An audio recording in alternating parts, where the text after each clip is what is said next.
بولتے رہے ہیں, بتاتے رہے ہیں, سب کچھ کرتے رہے ہیں, تو وہ بھی ہمارے سامنے ہیں, تو وہ بھی حوصلے میں ہیں, ہمت میں ہیں, وہ بھی نہیں چھوڑ رہے اور ان کو بھی تکلیف دی جا رہی ہے. اب ڈاکٹر یاسمین راشد ہیں, ان کو اب ان سے کیا 73 سال کینسر کی پیشنٹ, اور ان کے ساتھ جو کچھ ہو رہا ہے اللہ معاف کرے کہ افسوس ہوتا ہے. باقی رہا جی انوار کاکڑ صاحب جو ہے نگراں حکومت, یہ باقاعدہ طور پہ ہر روز یہ ثابت کر رہے ہیں کہ یہ مسلم لیگ نواز کی ایکسٹینشن ہی ہے اور ان کو مسلم لیگ نواز کی ہی حکومت سمجھا جائے اور شریف فیملی کا ہی ممبر سمجھا جائے, انہی کا ہی بندہ سمجھا جائے. اس لیے وہ ایسے ایسے اقدامات کر رہے ہیں کہ آپ تصور بھی نہیں کر سکتے. سینیٹر اسحاق ڈار صاحب کو وزیر اعظم نے قائد ایوان نامینیٹ کیا ہے اور مقرر کر دیا, بلکہ سینیٹر اسحاق ڈار صاحب کو, جو کہ مسلم لیگ نواز شریف فیملی تعارف کے محتاج نہیں, ان کو قائد ایوان مقرر کر دیا یہ وزیر اعظم انوار کاکڑ صاحب نے, نگراں وزیر اعظم نے. اور سلیم مانوی والا صاحب کو سینٹ میں حکومتی چیف وہیپ مقرر کر دیا ہے, جبکہ نگراں حکومت ہے.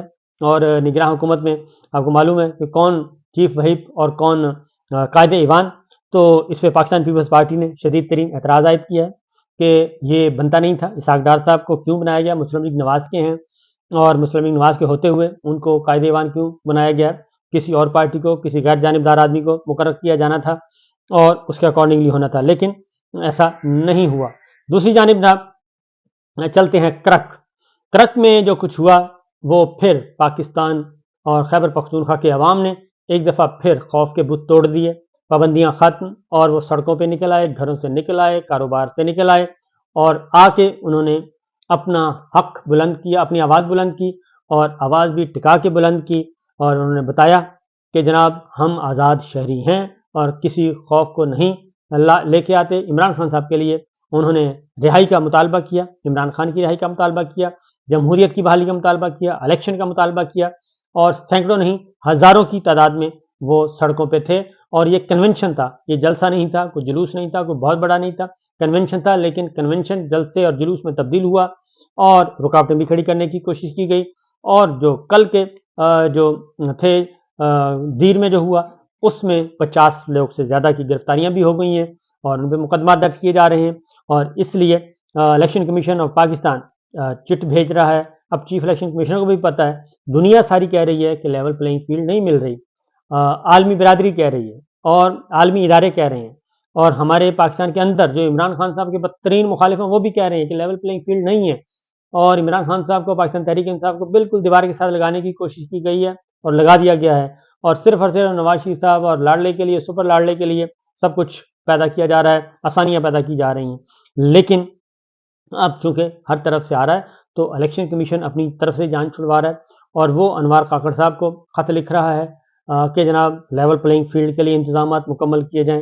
الیکشن کمیشن نے لیول پلینگ فیلڈ دینی ہے, اور انوار کاکڑ صاحب تو ویسے ہی وہ تو مسلم لیگ نواز کے اس وقت ترجمان ہے شریف فیملی کے, اس سے زیادہ تو ان کا کوئی حیثیت نہیں ہے, وہ کام کر رہے ہیں.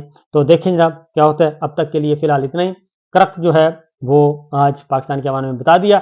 دوسری جانب آپ استحکام پاکستان پارٹی پنجاب کا جلسہ تھا, اس میں میں آپ کو بتا دوں اور اس کی رپورٹس بھی آ چکی ہیں کہ اس میں تقریباً زیادہ نہیں, بہت کم بھی نہیں تھے, 1200-1400 لوگ وہاں پہ موجود تھے. اجازت دیجیے, اللہ حافظ.